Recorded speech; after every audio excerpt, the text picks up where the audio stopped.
On va lire, frère Saint-Louis, si tu peux lire, continuons. La dernière fois, nous avions fini avec l'homme. Nous avons vu que l'homme et la femme avaient péché. Vous avez expliqué pourquoi nous, chez nous, au Cameroun, on appelle l'homme Tombou. Parce qu'on appelle Tombou, c'est que tu as vraiment mal fait. Amen. Donc c'est important de dire ça, surtout devant nos sœurs. C'est l'homme qui a commencé. Et j'insiste toujours là-dessus parce que je sais qu'il y a ce problème dans l'église et dans le monde où on dit que les hommes demandent trop de soumission. Et c'est vrai. Moi aussi, je suis d'accord avec cette injustice. Je vous dis sincèrement, les hommes demandent trop de soumission. Vous savez c'est quoi le problème? C'est parce qu'ils demandent quelque chose qu'ils ne méritent pas. Mais moi, je pense qu'un homme qui cherche Dieu, et pas nécessairement, si tu n'es pas chrétien, mais si tu es un homme qui n'est pas chrétien et qui travaille, qui se bat pour sa famille, normalement ta femme ne va pas avoir de problème de te suivre. Mais c'est parce que quand l'homme commence, vous savez, tu ne peux pas mentir une femme. Tu ne peux pas. Tu vas tourner. Et même si elle dit rien, c'est que vous ne pas avoir de problème. C'est pour ça que nous faisons la prédication du meilleur homme, du seul homme parfait, Jésus-Christ. Parce que si Jésus-Christ est parfait comme il est parfait, parce que je crois qu'il est parfait, devinez quoi? Son église n'a pas de problème à se soumettre. Donc le problème n'est pas Jésus. Le problème, c'est l'épouse. Alors il est en train de, comme la Bible dit dans Éphésiens 5, je pense, ou quelque chose, il est en train de faire sortir cette église sans tache ni rire. Il est en train de faire sortir, ça veut dire qu'elle n'est pas encore parfaite, mais elle a encore des défauts, il est en train de nettoyer. Amen. Je suis en train de défier nos frères. Je suis en train de nous défier nos frères. Si nous pouvons un peu prier plus. Amen. Si nous pouvons adorer un peu plus. Amen. Parce que nous avons ce problème. Ça commence à ressortir de plus en plus dans le monde. Et ça commence à ressortir de plus en plus dans ces derniers temps. Et ça commence aussi ça commence à créer des problèmes. Donc, nous devons être l'exemple. Je pense que la meilleure chose à faire, c'est d'être l'exemple avant de discuter qui doit faire quoi ou qui ne doit pas faire quoi. Si tu es un homme qui souffre, qui vit pour Dieu, les gens vont le savoir. Même si au départ on ne le voit pas, on va le voir avec le temps. Amen. Il y a certains problèmes que nous avons qui ne marchent pas parce que des fois nous ne réglons pas les problèmes que Dieu veut que nous réglions d'abord. Amen. Donc regarde ton voisin, tu règles les problèmes que Dieu veut que tu règles d'abord.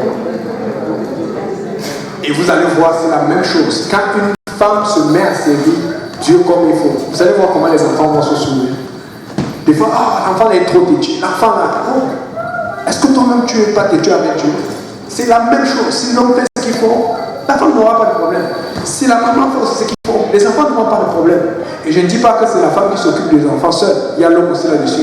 Mais devinez quoi? C'est la maman qui passe plus de temps avec les enfants. Amen. Un exemple que j'aime beaucoup, le témoignage de... Je raconte souvent ça. Vous savez, l'ancien pasteur des jeunes de l'église pentecôtiste, Total, le dirigeant, il est pasteur toujours, mais c'est lui qui était, il était à venir ici là, Michael NC. Lui, il a un témoin, il a une très belle famille, il est marié, beaucoup d'enfants et tout va bien et tout.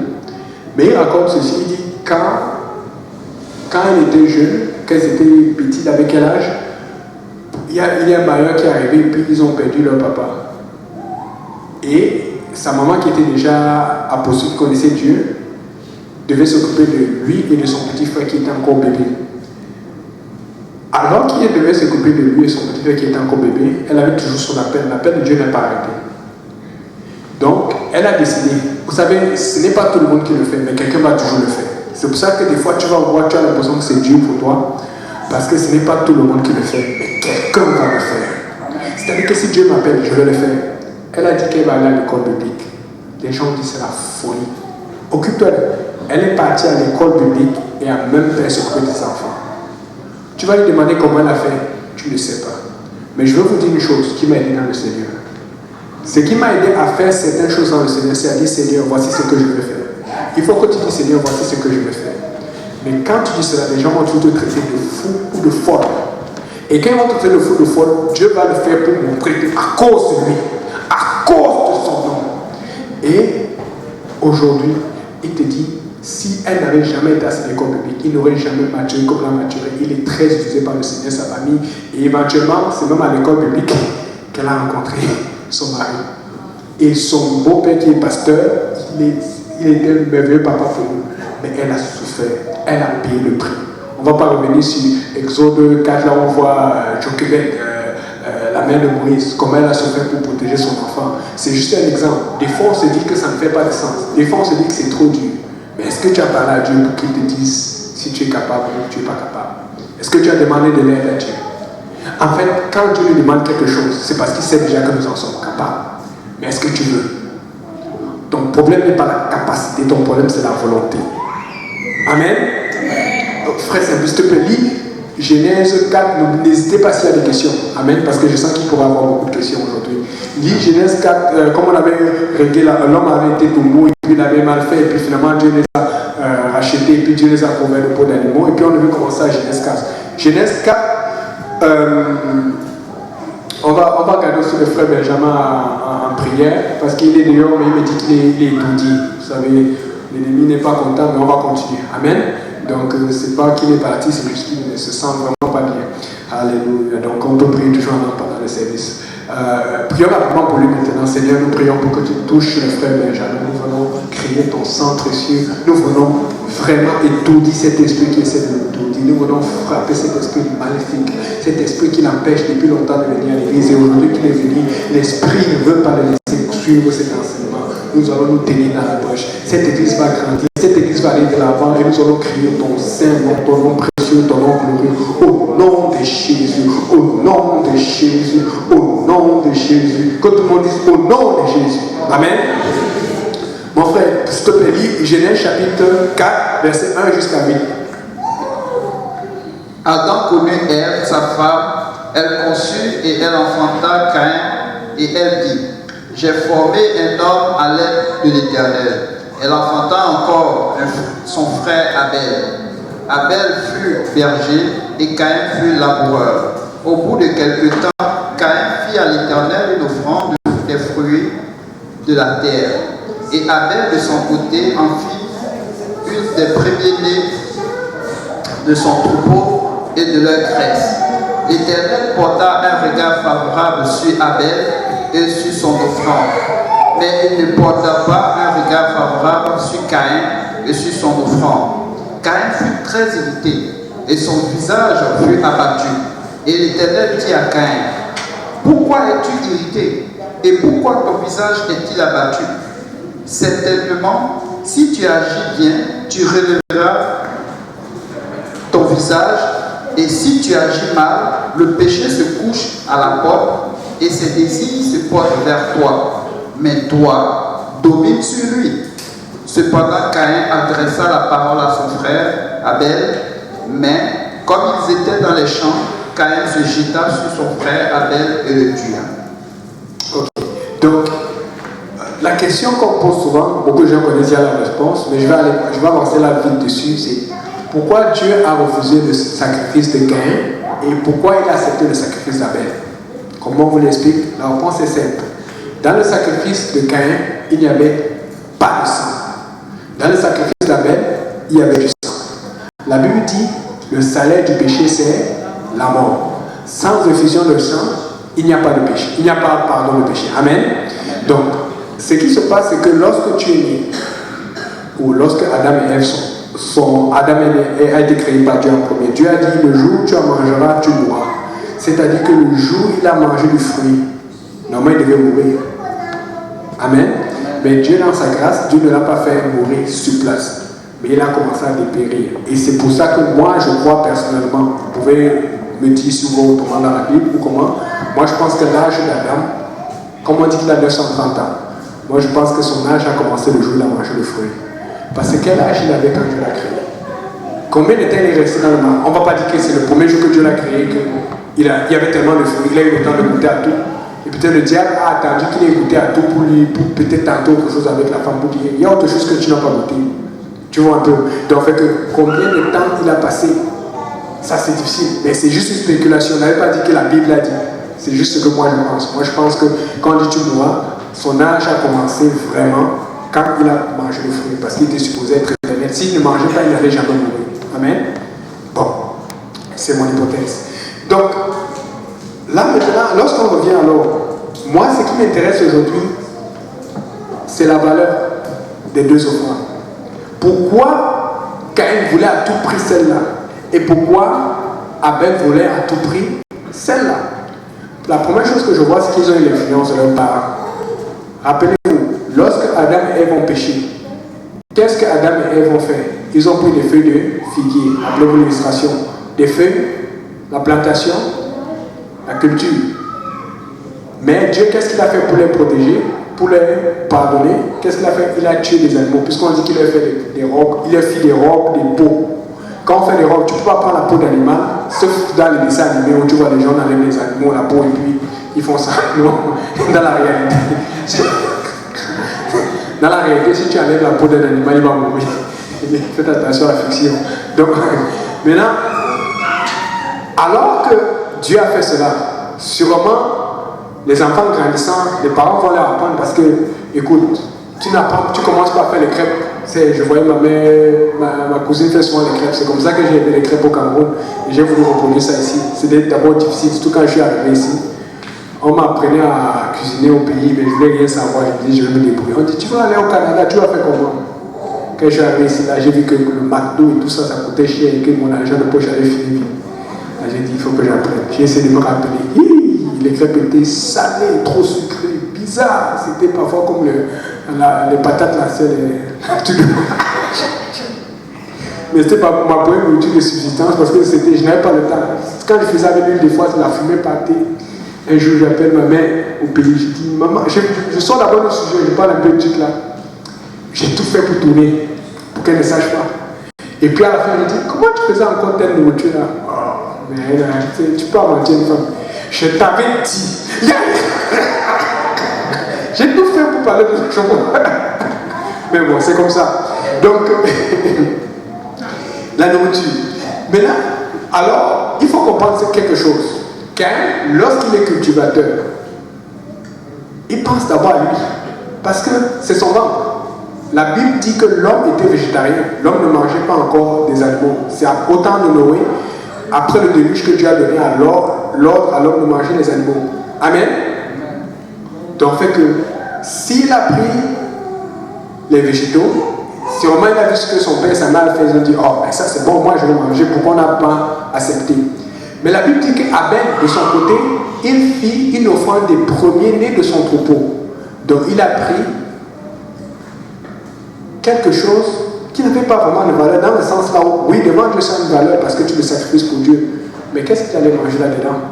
Je fais toutes les recherches, mais je n'ai pas encore d'indication claire qu'il savait déjà traire le lait. Je n'ai pas encore vu, parce que tu le vois plus dans le cas Abraham, c'est prendre ça, faire des gâteaux et tout ça. Mais quand tu vois le mot gâteau, tu peux regarder le mot ancien, le grec ancien, la Septante en grec ancien, tu ne vois aucune référence au lait.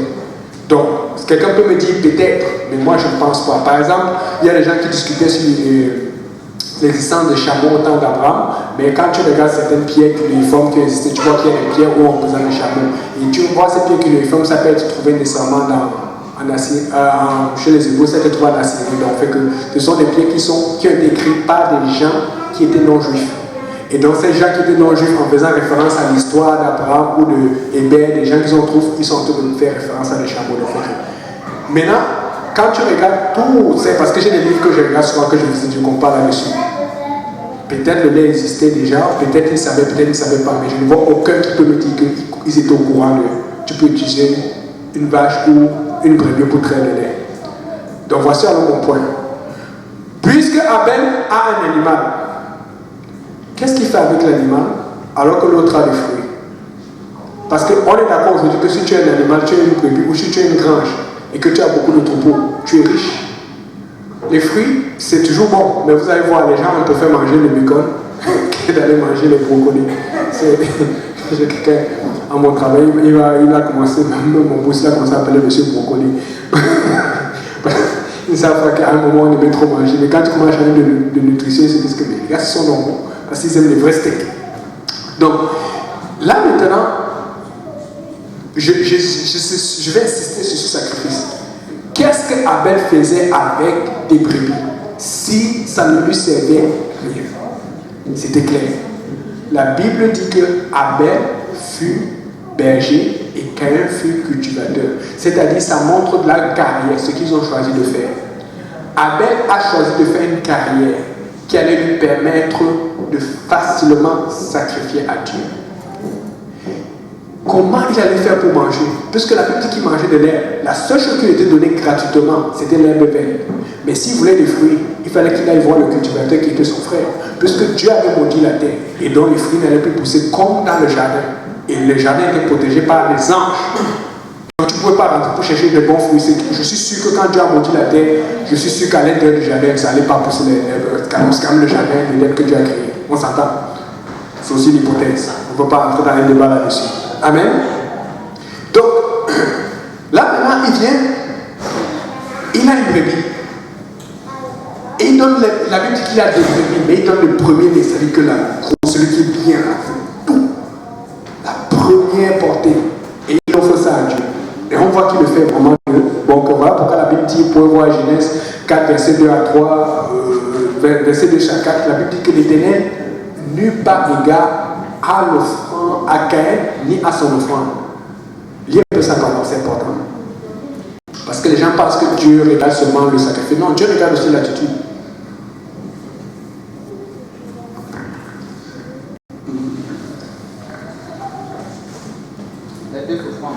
Oui, oui. Au bout de quelque temps, Caïn fit à l'Éternel une offrande des fruits de la terre. Et Abel, de son côté, en fit une des premiers-nés de son troupeau et de leur graisse. L'Éternel porta un regard favorable sur Abel et sur son offrande, mais il ne porta pas un regard favorable sur Caïn et sur son offrande. Ok, regardez, ça parle de deux indices. La Bible dit que l'Éternel regarde d'abord favorablement Abel. Après, il regarde favorablement son offrande. C'est-à-dire qu'il regarde à la personne, l'intérieur, les efforts, et puis maintenant il regarde au produit de l'effort. On veut connaître Dieu, n'est-ce pas? On veut savoir comment Dieu pense. Et plus nous savons, plus nous allons vivre longtemps. Plus nous savons, plus nous allons faire ce que les gens vivent longtemps. Amen. Mais la Bible dit qu'il ne regarde pas favorablement Caïn. Après, il ne regarde pas favorablement le produit de son effort. Parce que ça veut dire que Dieu pouvait voir que peut-être qu'il avait la mauvaise attitude, mais parce que peut-être qu'il a peur, comme beaucoup de gens font à l'église. Ils sont négatifs, mais parce qu'il sait que l'enfer existe. Ils viennent quand même à l'église. Ou comme beaucoup de gens font. Ils sont positifs, mais ils sont paresseux, ils ne travaillent jamais pour Dieu. Parce que Dieu aurait pu considérer que Abel ait la mauvaise attitude, mais le bon fruit, ou que Caïn ait la bonne attitude ou le mauvais fruit. Dieu aurait pu regarder tout. Mais Dieu a vu, parce qu'en général, quand tu as la bonne attitude, éventuellement tu vas bien faire. Et en général, quand tu as la mauvaise attitude, éventuellement tu vas mal faire. C'est ça qui va te diriger. Voilà pourquoi la Bible dit dans l'Apocalypse que le juste demeure juste, que celui qui est impie demeure impie, que celui qui est saint demeure saint. Pourquoi? Parce que ce qui va te diriger à ta destination finale, c'est de continuer dans la voie que tu as prise. Il faut que tu changes de voie pour pouvoir avoir une autre destination. Amen. On me suit? Donc, je m'intéresse encore à ces sacrifices. Donc, quelque part, Abel a pris un choix qui était quand même crucial. Comment quelqu'un peut décider d'être berger alors qu'il n'a aucune garantie de ce qu'il va manger? Il n'allait jamais manger des fruits. Il allait devoir négocier avec son frère comment? Parce que, regardez ici les supermarchés, les plus riches, on pense que les plus riches, c'est toujours ceux qui ont des bananes. Non. Les gens les plus riches sont les gens qui ont les supermarchés avec les types de nourriture. Quand tu contrôles la nourriture, tu contrôles beaucoup. Regardez les millions qui sont dépensés dans les IGA, les métros et tout ça. Regardez tous les grands trucs. Je dis ça parce que là, on travaille, on fait souvent des contrats pour eux. C'est incroyable. Il y a beaucoup d'argent dans la nourriture. Beaucoup. Et donc, en ce moment, si quelqu'un avait le pouvoir selon la terre, selon le monde ou la richesse, c'était Caïn. Parce que les fruits étaient plus importants que la brebis. Et donc, quand on regarde dans notre monde aujourd'hui, on va voir comment l'argent est important. Et je n'ai pas dit que l'argent ne doit pas être important. Il y a des choses qui sont importantes à faire avec l'argent. Amen. Mais on voit aussi que connaître Dieu, chercher Dieu, faire la volonté de Dieu est aussi important. Mais dépendamment de là où tu te trouves, le secteur d'influence, ta proximité, ta volonté, tes engagements, tu vas savoir qu'est-ce qui est plus important. Là, je vais dire quelque chose. Je vais dire ça à très haute voix pour qu'on voit un peu quelque chose qui s'est passé, pour quelqu'un qui attendait quelque chose de Dieu, et ça revient avec ce que j'ai enseigné ce week-end. La Bible dit dans Actes chapitre 3, verset 1, j'ai lu au nom du Seigneur Jésus, suivez-moi bien, s'il vous plaît. Pierre et Jean montaient au temple à l'heure de la prière. C'était la 9e heure, il y avait un homme boiteux de naissance. Depuis qu'il est né, il boitait. Donc, fait que quand il boitait de naissance, devinez quoi? Quand il était plus jeune, 1 an, 2 ans, il voit les autres. Ils ne sont pas comme moi. 4 ans, 5 ans, quand il est capable de commencer à parler. Maman, papa, pourquoi eux mangent bien coup? Moi, je ne peux pas. Devinez quoi? Il a commencé à dire, pourquoi moi? Pourquoi les injustices? Il a commencé sûrement à désirer cela. Ce n'est pas un problème que tu désires quelque chose de Dieu parce que tu as une injustice depuis longtemps ou ta famille a sauvé. Dieu n'a pas de problème avec cela. Mais avec tout, rappelle-toi que connaître Dieu est plus important. Mais la Bible dit ceci. Qu'on portait tous les jours, donc on le portait, on le plaçait devant la porte qu'on appelle la belle. Donc c'est une belle porte. Quelque chose où c'est attirant, où les gens veulent passer. Pour qu'il demandât le monde à ceux qui entraient dans le temple. Parce qu'en ce moment, étant donné, écoute, si tu es boiteux, que tu es atrophié ou que tu as un problème, tu sais que tôt ou tard, même si quelqu'un est méchant comme moi, il y a toujours quelqu'un qui est juste pour faire plaisir à Dieu, juste parce qu'il est touché, il va te donner de l'argent, il va te dépanner. Donc, fait que finalement, son handicap, il en profite aussi. Amen. Et cet homme voyant Pierre et Jean qui allaient y entrer, leur demanda de le monde. Tout le monde vient, il est passé en avant. Comment ils font souvent. Amen. Je vous dis, je me rappelle au moins 2 fois. Il y avait une fois au centre, une fois, je ne sais plus si c'était un moyen, non. Je pensais que, je ne dis pas que c'est mauvais de les aider, mais je pense qu'il fallait tout pour les aider, il fallait faire sa part. Après avoir payé ta dîme, j'ai donné $20. Après, quand j'ai fait des recherches, on m'a confirmé que la plupart de ces gens-là, ils fument la drogue, ils prennent le baisse, ils ne veulent même pas travailler et tout. J'ai dit, jamais. Je vais passer par l'église pour aider les gens. Je ne vais plus passer. Et puis un jour, le pasteur m'a confirmé comment quelqu'un voulait de l'argent un jour. Il a dit, viens. Il voulait lui acheter un qui avait accepté, mais l'autre a refusé. L'autre voulait à tout prix l'argent, alors que le pasteur grand voulait aller lui acheter à manger. Ça arrive même au pasteur comme ça, il y a beaucoup de gens. Donc quand je me suis dit, non, c'est comme ça. L'argent à tout prix. Pour aller acheter quoi? La cigarette, la drogue. Donc, lui, il a demandé le monde. Il voulait l'argent. Pour aller acheter quoi? Je ne sais pas. Mais on sait que l'argent, c'était important pour lui. Mais la Bible dit que Pierre, verset 3, cet homme voyant Pierre bien, verset 4, Pierre, de même que Jean, fixa les yeux sur lui et lui dit, regarde. Et il est regardé attentivement, il dit, c'est quand quelqu'un dit, d'habitude, je sais que vous tous faites la même chose, amen. Je ne suis pas le seul. Si vous êtes différents, levez la main. Quand en haut, quelqu'un vient d'intercepter et qu'il veut le monde, tu fais comme si tu l'as même pas. Si quelqu'un fait différent, comment il a de la main, parce que moi, c'est ce que je fais. Mais, donc, fait que si lui, alors, il vient demander le monde à Pierre et Jean, au lieu que Pierre et Jean fait comme s'ils n'ont pas vu, on continue. On dit, regarde. Il veut quoi? Tu vas penser que là, le man, s'il veut me donner $10 000, il veut remplir mon compte aujourd'hui, il veut faire ma journée. Mais la Bible dit ceci. Il dit, Pierre dit, je n'ai ni argent ni or, mais ce que j'ai, je te le donne au nom de Jésus-Christ. Lève-toi et marche. Et le prenant par la main droite, il le fit lever, et au même instant, ses pieds et ses chevilles deviennent fermes, d'un seul fil debout, et il se mit à marcher. Il entra avec eux dans le temple, sautant, marchant loin Dieu. Tout le monde le vit marcher loin Dieu et il reconnaissait que c'était celui qui était assis à la belle porte.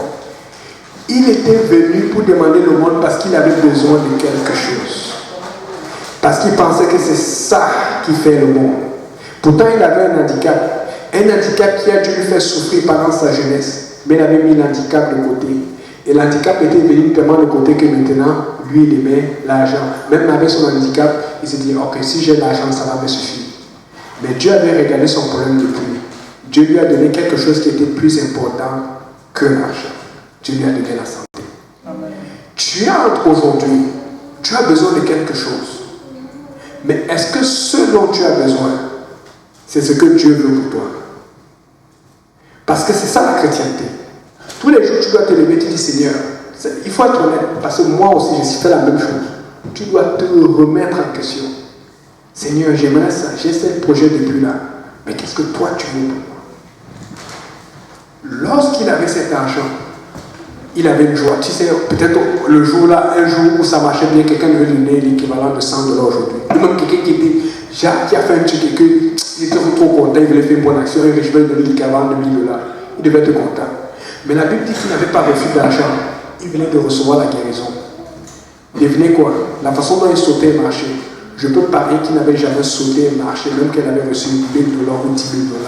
Parce qu'il s'est rendu compte que ce que Dieu lui donnait était plus important que ce que lui-même vivait. Et c'est pour ça que je parle de connaître Dieu. Parce que quand tu cherches à connaître Dieu, tu vas savoir ce que Dieu veut pour toi. Et quand tu vas savoir ce que Dieu veut pour toi, même si au départ ça allait être difficile, tu vas te mettre à sauter, à marcher, à crier et à bondir. Quelqu'un a besoin de savoir, Seigneur, qu'est-ce que tu veux pour moi? Je ne suis pas en train de dire qu'il faut arrêter de vouloir les choses. Oui, il faut avoir des désirs.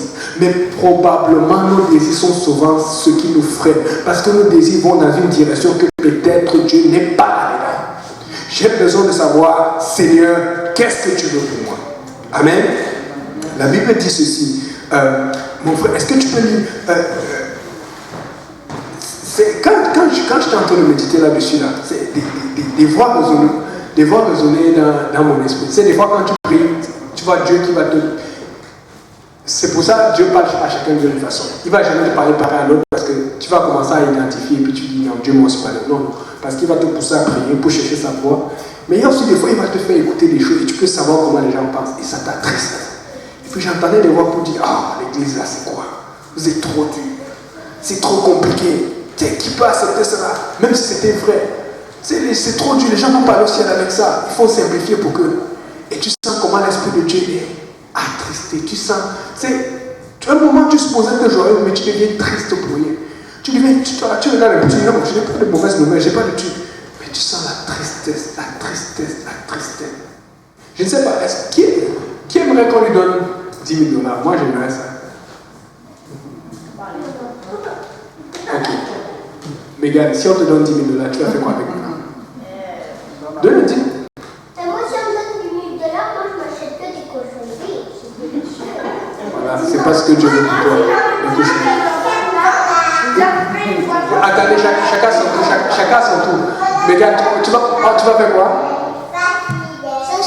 Tu ne sais même pas. Ok. Le petit Jonathan va acheter une voiture pour sa mère, c'est ça? Mais ça, c'est un vrai. Alléluia, c'est vrai. Mais il faut quand même surveiller bien les 10 000 $. Ok. C'est bon. On a entendu. Quelqu'un d'autre? Dis-le, parce que des fois on a peur. On a peur, on va dire, donc c'est ça que tu veux faire avec 10 000 $. Vous avez les gens peut-être qui ont promis d'aller à Acapulco. Allez, dis Seigneur, je vais aller évangéliser là-bas au soleil. Sous les parasols. Et tu es sur les parasols, tu lances les tracts de l'église. Venez à Montréal.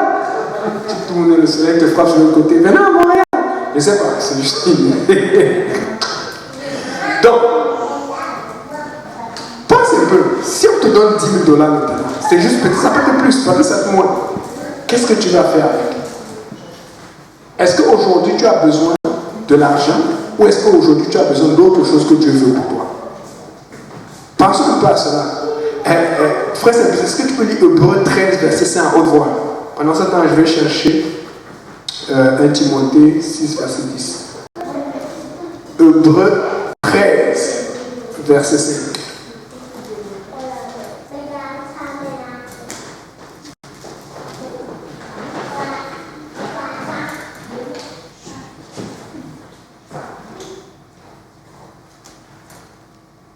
Tu l'as? Hébreux 13, verset 5. Ah, merci ma soeur.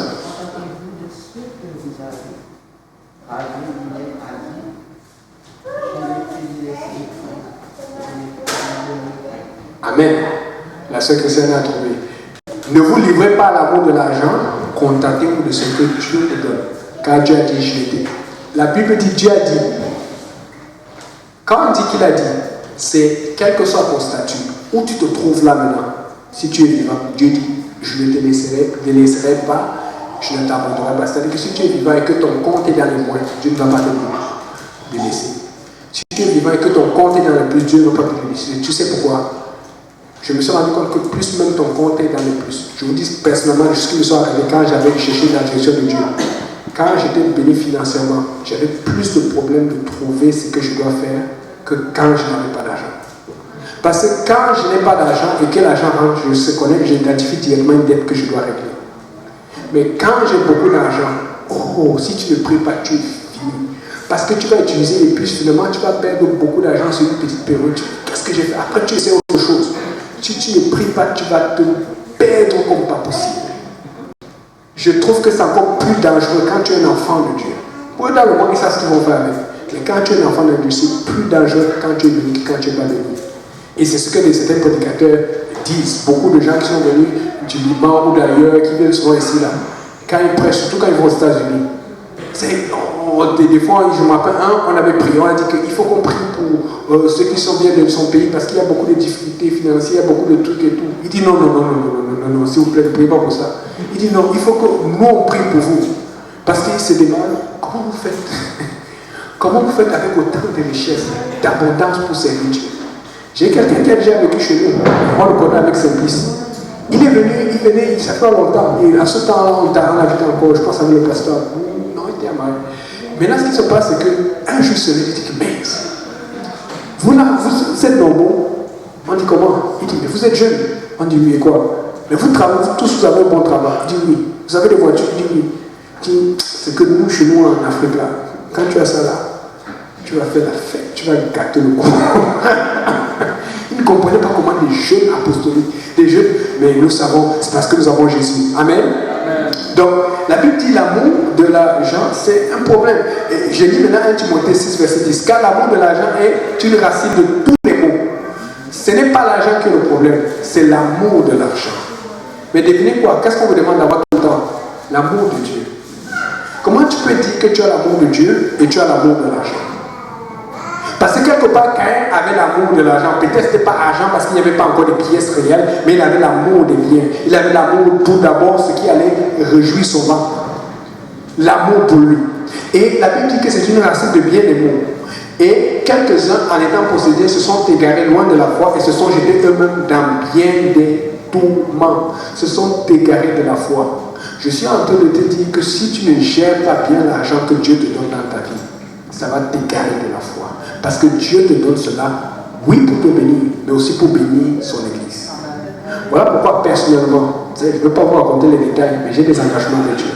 J'ai pris des engagements avec Dieu, j'ai dit Seigneur, il y a des choses, et je ne vais pas souvent dire aux gens, parce que quand tu as dit aux gens que non, c'est telle argent, je vais quand même faire, il va commencer à dire, ah, moi je ne vais pas faire le frère Eric là. Non, mais il y a des choses que je dis Seigneur, ça ne doit pas arriver.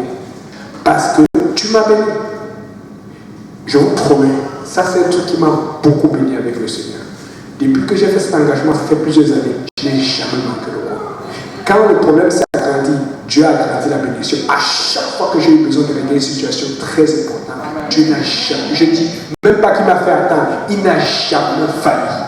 Même pas que si tu prends un engagement avec Dieu, le diable va venir t'attaquer pour te décourager. Parce qu'il connaît la fidélité de Dieu.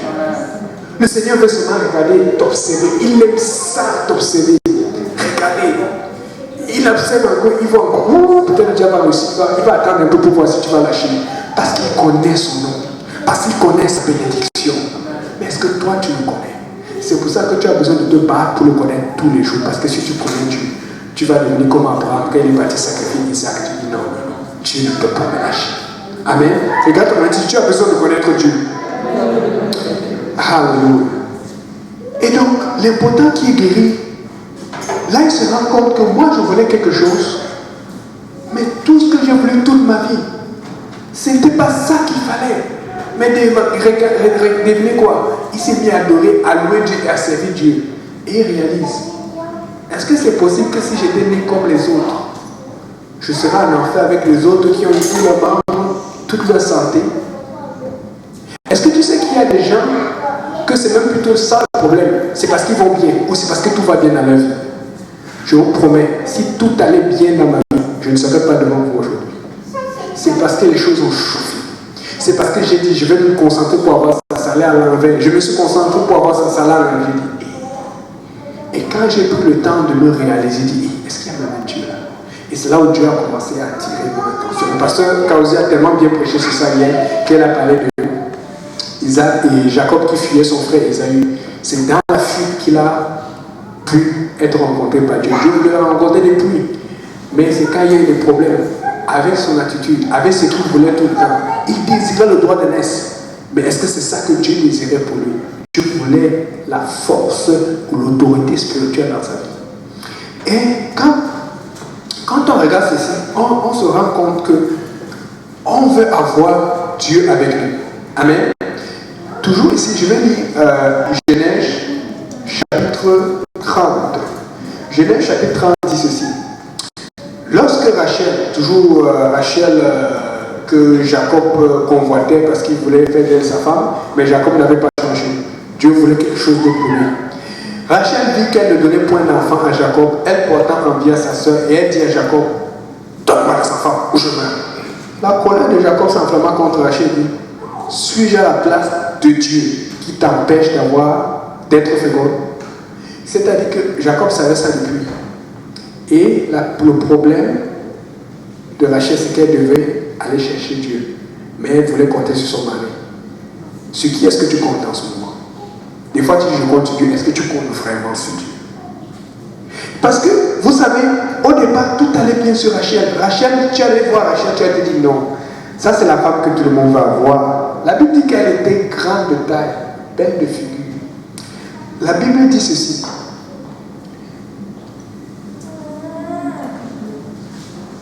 La Bible dit, Genèse 29, verset 7, quand Jacob vient, il est en train de chercher truc, à partir du verset 6. Il leur dit, est-il en bonne santé? Il répondit, il est en bonne santé. Voici ça, Rachel, sa fille, la première rencontre. C'est les gens aiment beaucoup avec eux, ou les films d'action, ou les films d'amour.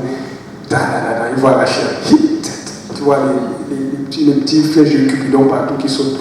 Et puis, il dit, voici, il est encore grand jour. Il n'est pas temps de rassembler les troupeaux, abreuver les brebis, puis aller et faire les peines. Il répondit, nous ne pouvons pas, jusqu'à ce que tous les troupeaux soient rassemblés. Alors qu'on roule la pierre de dessus l'ouverture du puits et qu'on abreuve les brebis.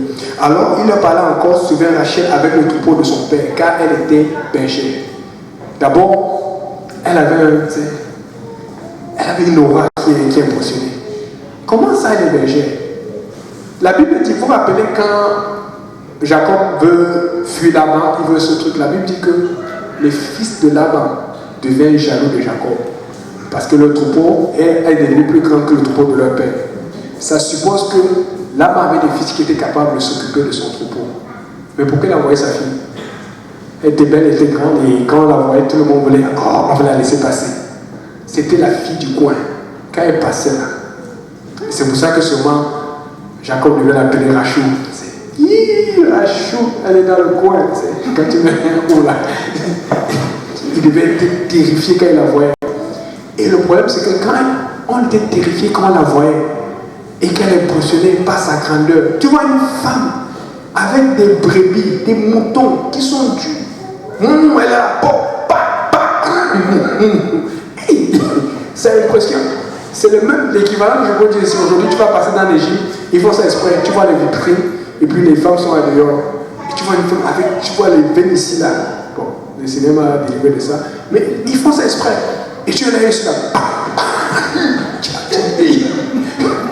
Tu regardes les petits muscles là, tu dis mal. Mais, ouais, comment Rachel était. Elle faisait traîner les vaches, elle faisait des choses. Et puis maintenant, donc, comprenez que ça impressionnait Jacob. Au lieu d'être impressionné par Dieu, ou par ce que Dieu voulait qu'il impressionne. À tel point que la Bible dit que Jacob demeura un mois sur Laban, ça c'est le verset 14, puis Laban dit à Jacob, parce que tu es mon parent, mais c'est feras-tu pour rien? Dis-moi quel sera ton salaire. Oh, Laban avait deux filles, l'aînée s'appelait Léa, et la cadette Rachel. La Bible dit ceci, Léa avait des yeux délicats. Vous voyez un peu les yeux délicats. Mais la Bible dit pour Rachel était belle de taille, je ne sais pas si c'est, je sais pas les mentionnations des stars ou Miss Amérique ou tout là. J'ai appris dernièrement qu'il y a une Miss d'un État aux États-Unis qui était la première fois, c'était un transgenre. Allez sur, j'étais dépassé. Donc ça veut dire que bientôt ça va arriver au Miss Monde, Miss Univers, Miss États-Unis. Il y a un état aux États-Unis, j'ai oublié, je devais noter le truc. Quand j'ai vu ça, j'ai dit, bon, déjà, je ne vais pas aller regarder les revues pour regarder les Miss. Amen. Le Seigneur m'a délivré de ça. Amen. Mais n'empêche qu'au moins, quand tu entends Miss, tu comprends que c'est un concours de beauté entre femmes. Tu ne vois pas les hommes faire des Miss beauté. L'homme, c'est rugueux, c'est un fort. Il faut qu'il aille travailler. Amen. C'est pas là. Mais nous sommes à la fin des temps. Nous sommes à la fin des temps. Et c'est ça. Je disais ça à un jeune avec qui je prêche. Je dis, c'est ça, tu dis, tu n'es pas d'accord, mais tu arrives. Mais nous, on prêche à tous les jours. C'est normal, on peut nous fermer, on peut nous créer des problèmes pour ça. Mais nous, on va prêcher la parole de Dieu. C'est quoi cette affaire? C'était une parenthèse. Donc, maintenant, ici, Léa avait les yeux délicats. Donc, quand tu parles de délicatesse, je ne vois pas de caractéristiques physiques là-dedans. Quand on parle de délicatesse, on parle de douceur, de tranquillité. Elle était paisible, non problème. Et donc tu vois que les caractéristiques qu'on donne, la Bible ne dit pas qu'elle a été laide, mais c'est sûr que le premier attrait quand tu la voyais, c'était pas sa beauté. Amen. Mais le premier attrait quand tu voyais Rachel, mais tout le monde tournait les yeux. Hey, ça c'est Rachel. Mais Léa, c'est normal. Mais elle, dans les attitudes, dans le caractère, dans les choses qu'elle faisait, c'était doux, c'était tendre, c'était attentionné et ça apportait la paix. Mais Rachel, quand elle marchait, tu voyais les moutons et les brebis derrière. Elle était. Et c'est elle que Jacob aimait. Donc il aimait ce qui était à l'extérieur. Alors qu'il devait aimer ce qui était à l'intérieur. Parce qu'on voit bien que Léa avait les caractéristiques intérieures, mais Rachel avait les caractéristiques extérieures. J'apporte cet exemple pour demander à quelqu'un, qu'est-ce que tu veux? Qu'est-ce que tu veux? Est-ce que ce que tu veux, c'est ce que Dieu veut pour toi? Amen. Est-ce que ce que tu veux, c'est ce que Dieu veut pour toi? Quand tu commences à détourner tes yeux de l'argent, parce que je sais qu'il y a des gens que Dieu va parler, oui, ils vont utiliser l'argent, mais à partir de ce moment, à partir d'aujourd'hui, j'ai cette conviction que quelqu'un ne va plus utiliser l'argent comme il utilisait avant. Et sache alors que quand tu commences à détourner tes yeux de l'argent, les gens vont t'accuser.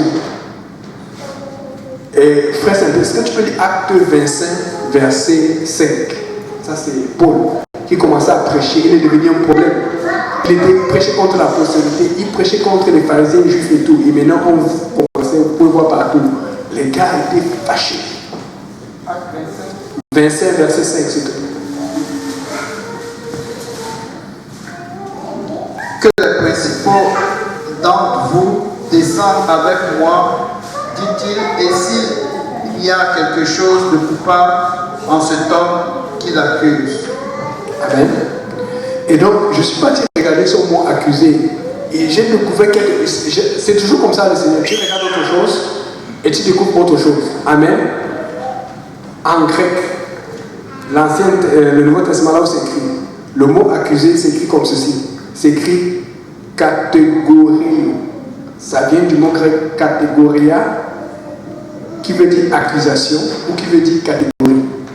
Donc, quand tu regardes le sens fondamental, quand on t'accuse, on cherche juste des catégories de raisons. On cherche juste quelque chose pour te frapper. Amen. On cherche juste quelque chose pour t'attaquer. On cherche juste quelque chose pour justifier que tu ne dois pas faire ceci. Il n'y a personne ici qui va se décider à utiliser son argent de la façon que Dieu veut. Et on ne va pas l'accuser. Amen. Et c'est Yola, tu vois comment ça tombe bien, non? Et je suis que le Seigneur a touché. Elle ne sait pas que le Seigneur m'avait donné ce message. Mais, je ne vais pas entrer dans les détails. Mais aujourd'hui, le Seigneur a touché son cœur pour qu'elle fasse un transfert qu'elle avait promis de faire depuis longtemps. Et je l'ai bien dit. Et donc, quand elle a fait ça, elle a dit, ok, merci Seigneur, tu confirmes le message. Des fois, vous ne savez pas comment Dieu fait ces choses. Et c'est pas que c'est. Et je sais, je connais la soeur, elle aime beaucoup le Seigneur. Ce n'est pas facile. Mais des fois, prendre le choix de respecter ses engagements avec Dieu, il y a un prix à payer. Il y a un prix à payer. Et quand tu fais ça, c'est comme, oh Seigneur, je ne savais pas, pardon. Qu'est-ce que tu veux? Est-ce que ce que tu veux, c'est ce que Dieu veut? Il n'y a pas que l'argent, c'est juste une racine des mots, mais ça fait partie d'un problème particulier qui affecte beaucoup l'Église aujourd'hui. Voilà pourquoi le diable lutte beaucoup contre la dîme. Si tu n'arrives pas à payer ta dîme, tu as un gros problème de spiritualité. Je sais qu'il y a des gens quand tu dis ça, non, je te dis, si tu n'es pas capable de payer ta dîme, il y a un gros problème. Il faut que cette affaire-là soit réglée avec toi et Dieu une fois pour toutes. Je n'aime pas poser des péchés là-dessus. Mais bon, c'est tombé. Et ils doivent. Les gens vont trouver quelque chose. Ils vont trouver quelque chose. Et dans la maturité, il y a deux indices que tu vas voir. J'avais prêché, je me rappelle, j'avais enseigné ça une fois et j'ai un ami à cœur de partager là-dessus. Vous savez, on a affaire à l'ennemi, ok? Mais l'ennemi a plusieurs noms. Mais il y a deux noms qui reviennent souvent, plus souvent. C'est le diable et Satan. Amen. Quand tu as affaire au diable, vous savez ce que veut dire le diable? Quand tu regardes les définitions étymologiques, que ce soit en hébreu ancien ou grec, le diable dit ceci, c'est qui désigne, ça vient de diabolos, qui inspire l'envie, qui inspire l'agonie. Et adversaire. Satan, ça veut dire, ça vient de chacun ou Satanas, ça veut dire opposition. Amen. Ce qui veut dire, je fais.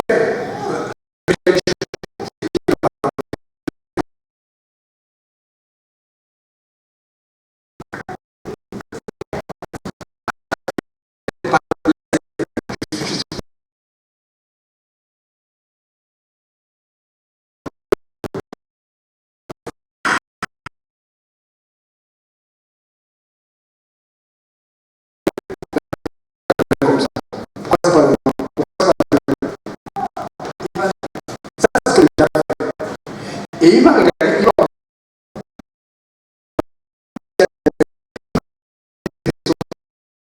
avoir des questions légitimes. Il va dire, pourquoi tu as le noir ici alors qu'il y a le bleu ici? Mais si tu avais le rouge, il va dire, pourquoi tu as le tout rouge? Voilà où tu vas venir. Ça, c'est le diable. Satan ne fait pas cela. Donc, il fait que le diable, c'est quelqu'un qui rapporte. Le diable, c'est quelqu'un qui désigne. Il va mettre le tout. Il va dire, pourquoi tu as fait ça? Pourquoi tu as fait ça? Et puis il va mettre. Oh, ouais, c'est que la mais tu vois, comme ça là. Regarde celle-là, regarde avec les détails de la vidéo. Regarde la soeur là-bas, elle a le bleu qui match avec le. Et puis tu comprends. Et le problème, c'est ceci. C'est que dans l'église aujourd'hui, le diable travaille beaucoup plus que Satan. Parce que l'église est encore en train de lutter avec tel a dit, tel a fait cela. Et c'est pour ça que le diable t'empêche d'utiliser l'argent. Parce que pourquoi tu utilises? Pourquoi tu donnes tout à l'église? Pourquoi tu fais cela? Pourquoi tu toujours pourquoi? Est-ce qu'il faut, chaque fois qu'il faut faire, tu calcules. Mais quand tu vas aller au Walmart ou ailleurs, tu dis, ah, j'ai besoin, Seigneur.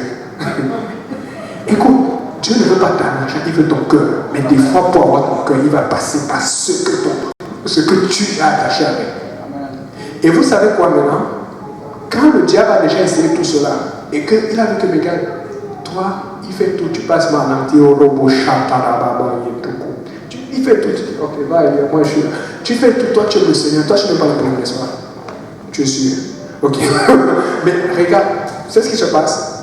Maintenant, le diable, ce qui se passe, c'est que quand le diable t'approche et qu'il a tout essayé et il voit qu'il n'y a rien, vous savez ce qu'il devient? Il devient Satan.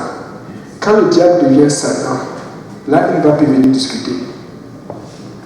Il se présente comme ça à toi. C'est littéralement ce qui se passe. Et c'est quand le diable se présente comme ça devant toi que tu commences à grandir. Si tu es si tu as le diable qui est à côté de toi, tu ne vas jamais grandir. Il est en train de te traîner, de te piquer, juste de te donner. Mais quand tu as Satan, et vous savez c'est quoi l'opposition? Tout va bien. Tu as payé ta dîme, tu as prié, tu as allé à l'église, tu as fait tout ce qu'il faut.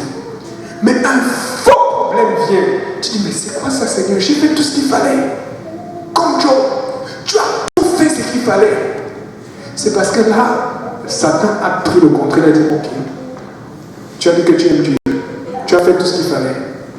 L'âme lui dit, garde-toi. C'est là où tu commences à grandir. Je suis en train d'édifier l'église. Si tu es encore en train de lutter avec le diable, tu n'es pas encore là où Dieu veut que tu sois. Il faut que tu règles ces problèmes de rumeur, ces problèmes de maladie. Il a dit, et c'est quoi le problème? Il faut que tu passes à côté et que tu te tiennes en garde. C'est ce que Satan vient maintenant se présenter et dit, ok, on va t'attaquer avec une maladie, on va t'attaquer avec un problème, on va t'attaquer avec le doute, on va t'attaquer avec les vraies choses. Quand tu veux grandir, lutte contre le Satan en tant qu'adversaire, parce qu'il va t'opposer. Lutte contre Satan en tant qu'opposant. Ne lutte pas avec lui quand il continue avec les rumeurs, avec les onagis, avec les désirs, avec l'envie. Il te fait envier l'argent de quelqu'un, la voiture de quelqu'un. Tu ne vas jamais grandir. Si tu veux grandir, prépare-toi à l'opposition.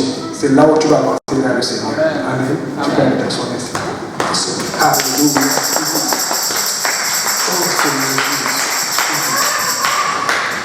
Il y a quelque chose qui est arrivé. On parlait de ça, on rigolait avec Saint-Christ à ce sujet. Vous savez, quand même Dieu prêche, des fois on ne voit même pas la valeur de cela. Et c'est souvent là où les gens prennent les bénédictions. Vous avez vu, je ne sais pas, qui est à l'église dimanche? Je sais qu'il y a beaucoup de gens qui ont vu ça, mais qui me l'ont dit. Parce que dans le temps, vous savez, je me rappelle souvent le pasteur Grand prêchait, le pasteur Kaouzi prêchait, on allait courir, on allait faire des choses. Et puis le service était chaud ce dimanche. Vous avez vu, le pasteur m'a dit comme ça, la blague. Quand tu sais, tu t'en fous des problèmes, tu t'en fous de tout ça. Tu dois te rouler par terre, tu dois... Oh, bon ami, j'ai vu l'église partir. C'est qui m'a impressionné, même sur le frère Brunel. Il n'est pas là pour impressionner, il ne fait pas ça. C'est pour impressionner Dieu, mais quand tu impressionnes Dieu, ça va servir. C'est dans le temps qu'on faisait ça, je vous promets. J'allais partir. Mais qui va filmer maintenant? Et justement, quelqu'un m'a dit merci. Parce que la caméra était ailleurs. Mais quand j'ai vu ça, imagine si j'étais parti en bas pour faire la même chose. Comment les autres allaient voir pour t'édifier? Tu vois un peu. Donc, peut-être que le Seigneur attend que toi tu fasses la même chose. Peut-être que ce dimanche ou demain, Dieu va te demander de faire quelque chose de fou. Ça peut être l'adoration. Vous ne savez pas, des fois, nous avons tous des besoins. Mais pourquoi, moi, je vous parle sincèrement de mon cœur. Des fois, nous avons des besoins. Mais pourquoi ça traîne? Pourquoi Dieu doit attendre 1 an? Pourquoi il doit attendre 3 mois? Pourquoi il doit attendre plus avant de régler mon besoin? Je demande à Dieu, ça traite, c'est quoi ça traite? Mais tout le respect que j'ai au Seigneur, je suis en train de dire, je dis Seigneur, moi j'ai besoin, pourquoi ça traite? Et moi j'ai toujours dit comme ça, j'ai dit Seigneur, dis-moi, je veux savoir. Et quand il me dit, des fois je vais comme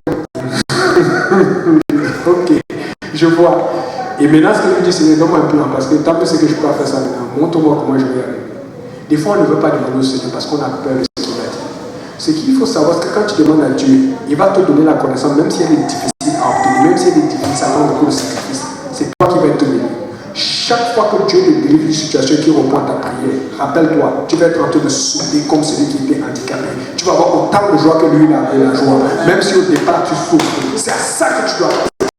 Parce qu'il va répondre à ta prière. Mais des fois, là, vous savez, un jeune comme ça, il est là. La porte de la bénédiction, la même Seigneur est juste là. C'est dit, petit geste, se rouler à terre.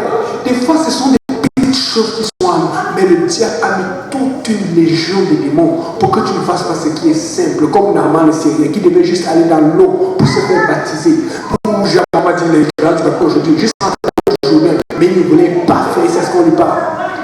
Des fois, il y a une voix que Dieu va envoyer. Parmi toutes les voix, tu vas reconnaître que c'est la voix de Dieu. Mais parce que c'est toi, moi je ne peux pas. Oh, moi je ne fais pas ça. Tu vas laisser, tu vas passer à côté de la bénédiction. Je suis en train de vous dire, et je ne parle pas parce que j'ai vu, j'ai entendu, je parle de mes expériences, de ce que je vis tous les jours. Chaque fois que Dieu travaille avec toi, tu as la réponse à côté de toi tous les jours.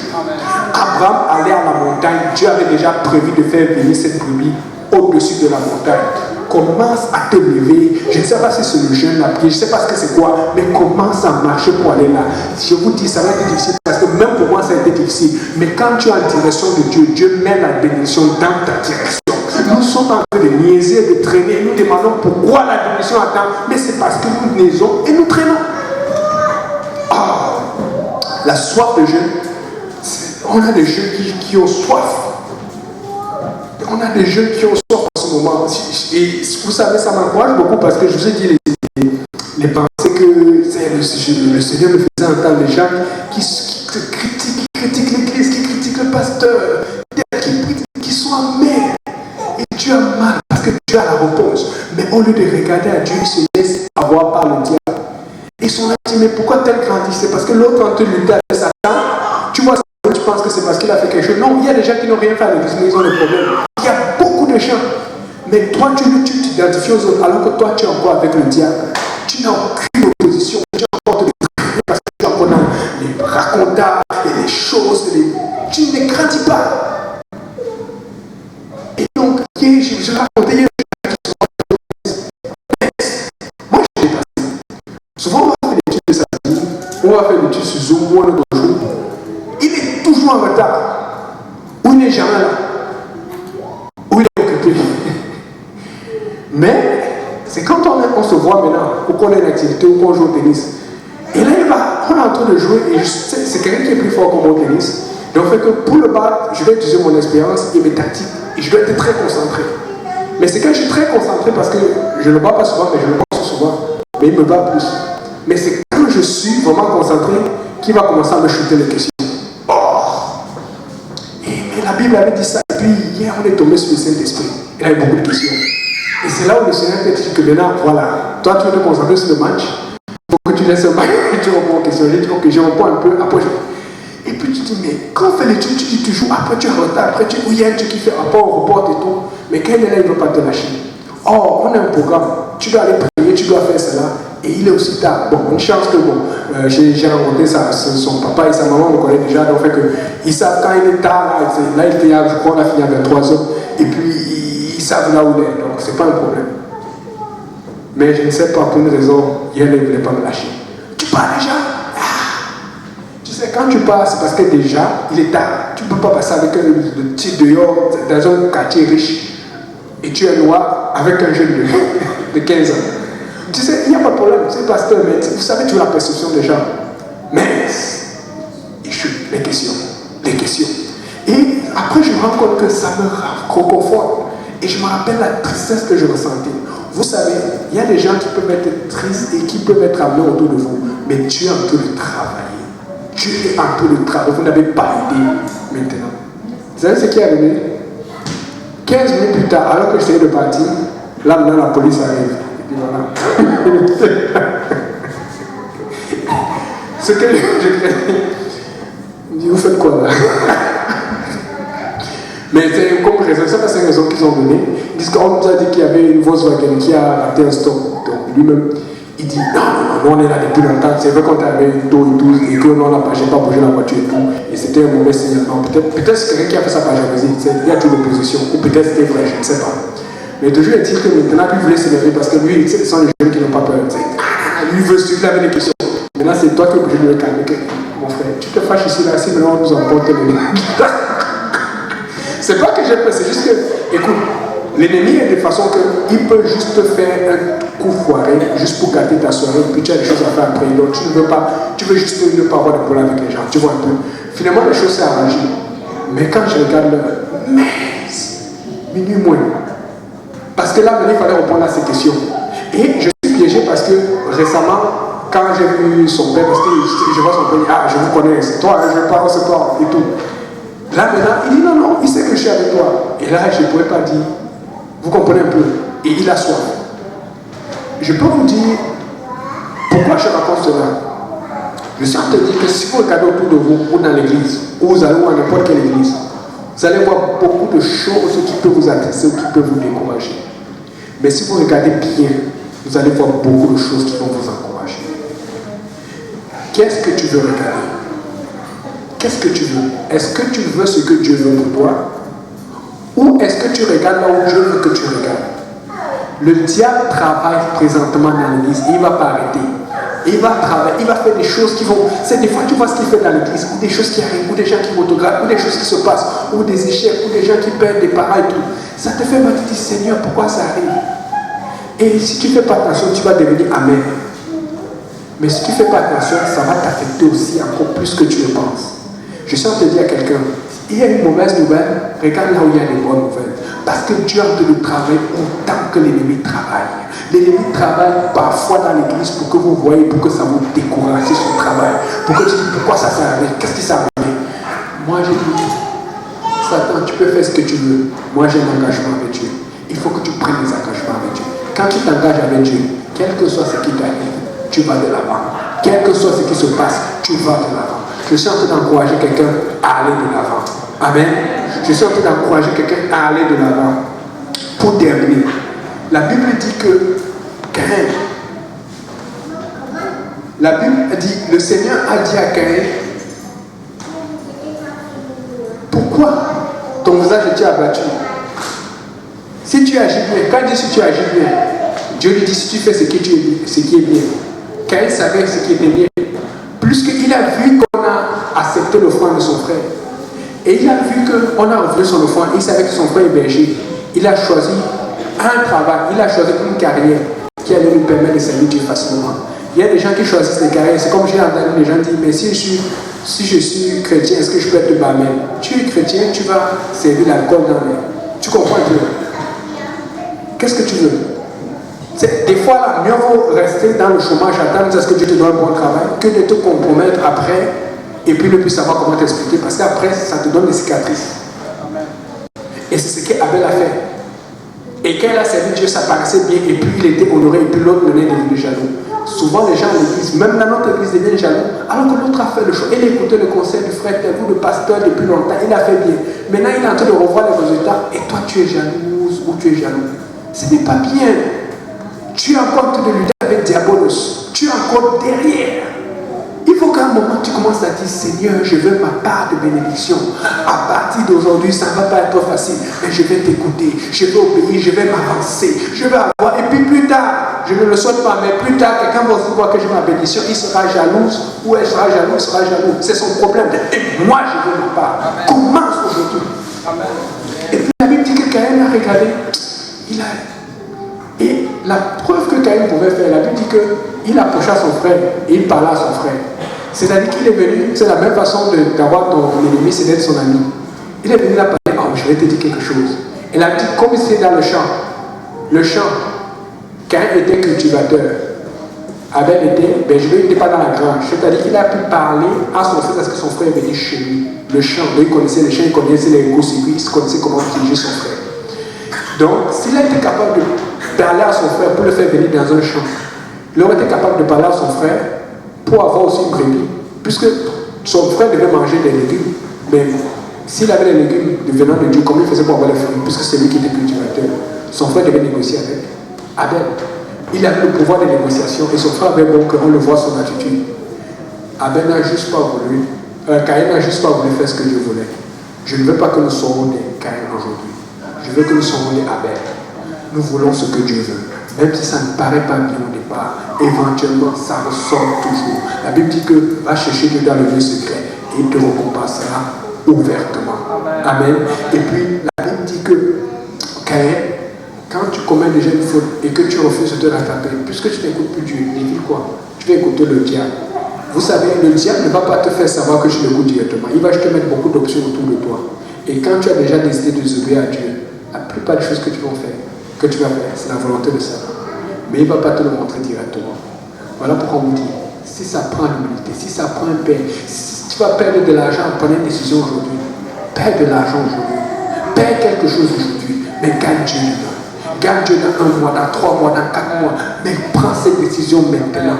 Laisse toutes ces choses qui te freinent et va vers le Seigneur Jésus. Amen.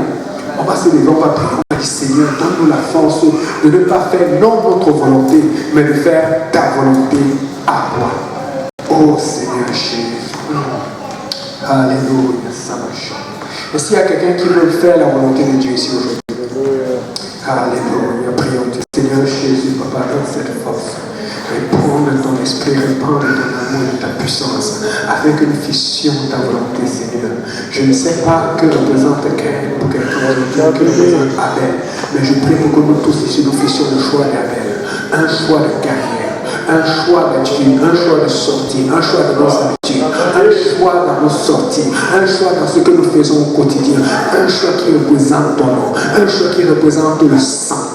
Un choix qui représente l'engagement. Un choix qui représente la prière. Un choix qui représente l'intercession. Éternel, tu es saint. Éternel, tu es Dieu. Alléluia.